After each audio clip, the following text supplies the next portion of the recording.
Assalamualaikum warahmatullahi wabarakatuh. Dengan seperti biasa, saya akan menjelaskan apa yang sudah saya kerjakan terkait dua proyek saya, yaitu menganalisa data customer supermarket segmentasi, uh, di mana pertama problem segmennya adalah karena jumlah konsumen sangat banyak dan beragam, katanya marketing yang dilakukan tidak akan terlalu signifikan jika supermarket tidak memberikan tawaran yang sesuai dengan preferensi kebutuhan belanja konsumen.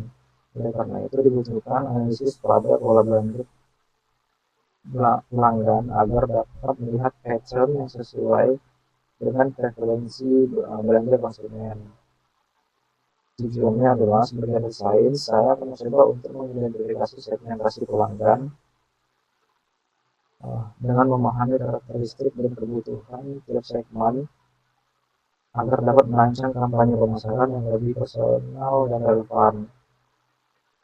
Kemudian meningkatkan efektivitas kampanye pemasaran, meningkatkan customer experience dan memberikan saran dari hasil temuan yang sudah dilakukan analisis. Pertama, saya melakukan tindakan analisis itu dengan uh, menemukan uh, karakteristik konsumen berdasarkan kelompok data tertentu agar dapat menentukan perilaku dari kelompok yang ditentukan berdasarkan banyaknya suatu produk yang dibeli. Setelah itu data akan dianalisis menggunakan statistik untuk menemukan keterikatan dari variabel berdasarkan kelompok yang ditentukan. Nah, okay. Dari statistik deskripsi ditemukan bahwa tahun kelahiran tertua adalah 1983, yang termuda adalah 1996, current income memiliki 24 missing value dan outlier, maksimal jumlah anak dalam satu rumah tangga adalah 2, maksimal jumlah remaja dalam satu rumah adalah 2, jumlah hari sejak pembelian terakhir paling cepat adalah di hari yang sama dan paling lama adalah 99 hari. Produk anggur ada menduduki peringkat nomor 1 dalam penjualan, produk buah kurang diminati oleh konsumen. Rekor transaksi terbanyak yang dilakukan individu melalui adalah 27 transaksi. Rekor transaksi terbanyak melalui toko adalah 13 transaksi. Rekor kunjungan per bulan adalah 20 kunjungan. Kolom Z post kontrak dan Z revenue memiliki hasil unik. Pada tahap EDA ini saya memeriksa perkaan data unik dan duplikat. Ternyata ditemukan data duplikat karena ini adalah data dari konsumen yang terdaftar, maka kolom ID menunjukkan tidak memiliki duplikat, yang berarti setiap transaksi tercatat secara unik. Akan tetapi terdapat data duplikat pada kolom lain seperti resensi. Hal ini mengindikasikan kemungkinan adanya transaksi di mana pelanggan melakukan transaksi bersamaan, bukan melakukan pembelian berulang pada waktu yang berbeda. Hal ini menunjukkan bahwa CRM belum terlaksana dengan baik. Saya melakukan analisis sebaran data kategorikal, itu sebaran tahun lahir. Di sini terdapat tahun lahir bahwa pada tahun 1893 sebagian besar konsumen lahir dari tahun 1970 hingga 1980, yang berarti usia konsumen itu sekitar 39 tahun, dan terdapat individu dengan tahun lahir 1902. Data ini mengindikasikan usia yang tidak wajar, ini dari 12 tahun, kemungkinan besar merupakan kesalahan input atau ada data anomali. Oleh karena itu, data individu dengan tahun 1902 akan dianggap sebagai outlier. Jika lihat dari berdasarkan populasi dikelompokkan berdasarkan pendidikan, yaitu memiliki beberapa kelompok pendidikan, yaitu graduation atau sarjana, PhD, S3, master, second cycle atau magister, dan basic atau SMA. Singkat saja, karena data tidak berdistribusi normal, maka uji statistik indikator adalah uji statistik non parametrik. Kemudian ditemukan setelah selesai melakukan edaran, setelah melakukan exploratory data analisis, ditemukan kembali bahwa usia konsumen berkisar antara 18 hingga 120 tahun. Terdapat satu konsumen dengan berpenghasilan terbesar yaitu sekitar $700.000 per tahun. Demografi konsumen, mayoritas konsumen berpendidikan terakhir graduation, status perkawinan konsumen lebih banyak couple dibandingkan single. Sebagian besar konsumen tidak memiliki anak kecil. Jumlah konsumen yang memiliki anak remaja lebih sedikit daripada yang memiliki remaja.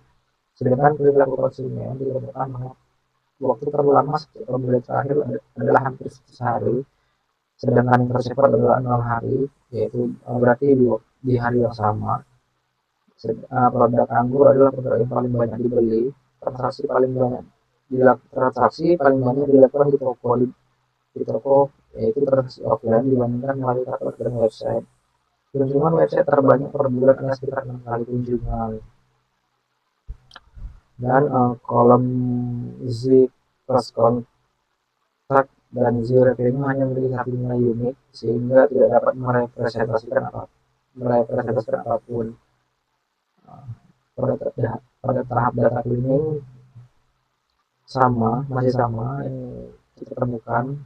Nah, ini dia uji statistik non parametrik. Pertama, saya melakukan uji statistik metode eksperimen, di mana ditemukan bahwa terdapat hubungan positif yang kuat antara anggur, daging, ikan, makanan manis, dan emas.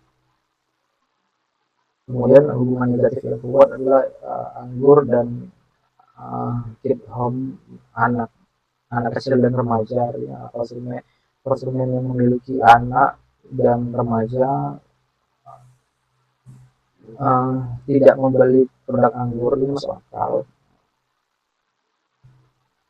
Kesimpulan awalnya adalah data konsumen yang dianalisis menunjukkan bahwa mayoritas konsumen adalah pasangan yang sudah menikah dengan tingkat pendidikan graduation atau sarjana, lahir antara tahun 1950 dan 1980, dan tidak memiliki anak kecil. Produk lain merupakan produk paling laris, sedangkan produk buah atau fruit kurang diminati.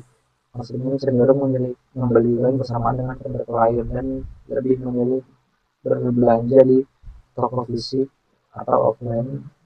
Dan terdapat indikasi perlu meningkatkan strategi CRM dan penanganan data. Kemudian karena datanya tidak terdistribusi normal, saya mencoba untuk transformasi data. Setelah transformasi data dilakukan dan outlier dihilangkan, ternyata ditemukan bahwa data tetap berdistribusi tidak normal. Oleh karena itu, pengujian kembali dilakukan menggunakan metode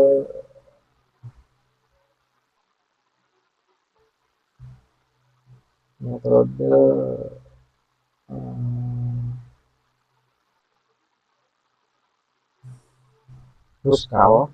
Metode Kruskal, dan metode Kruskal ini melakukan cross evaluation dengan metode non parametrik sebelumnya, yaitu metode Spearman.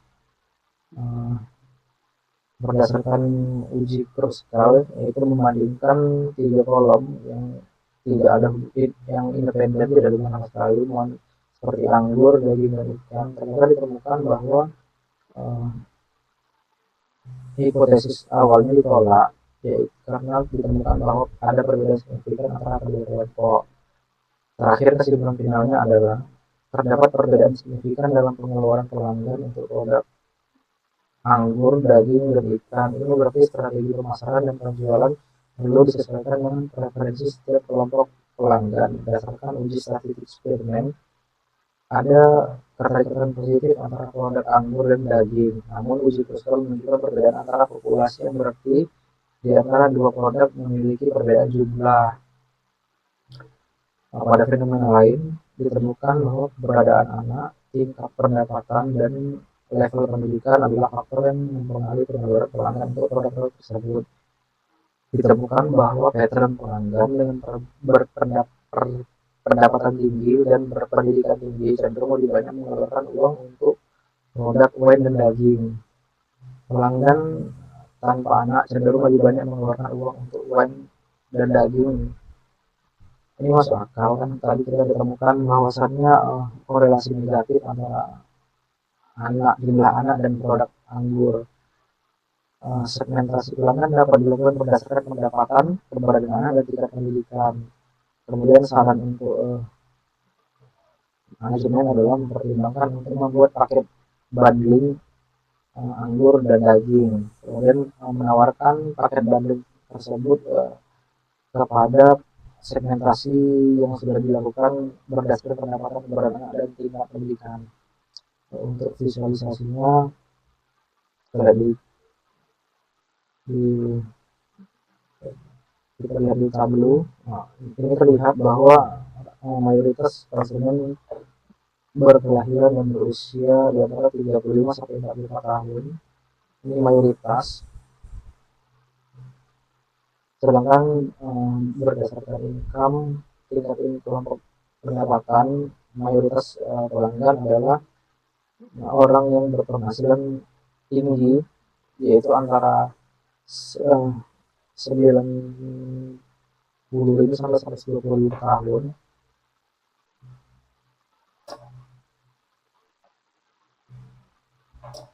Ini membuktikan bahwa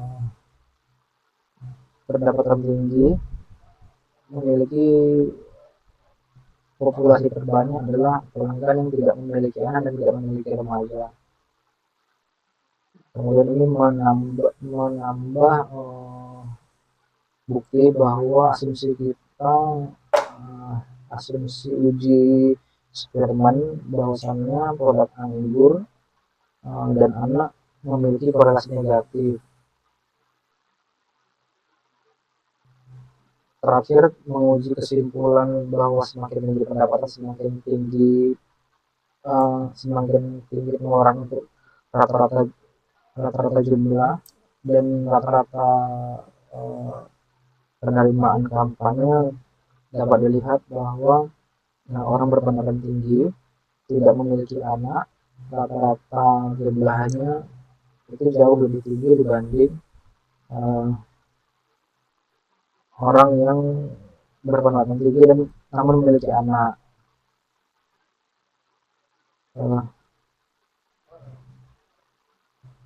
Itu saja, sekian yang dapat saya sampaikan. Mungkin berguna bagi yang membutuhkan. Sekian dari saya. Assalamualaikum warahmatullahi wabarakatuh.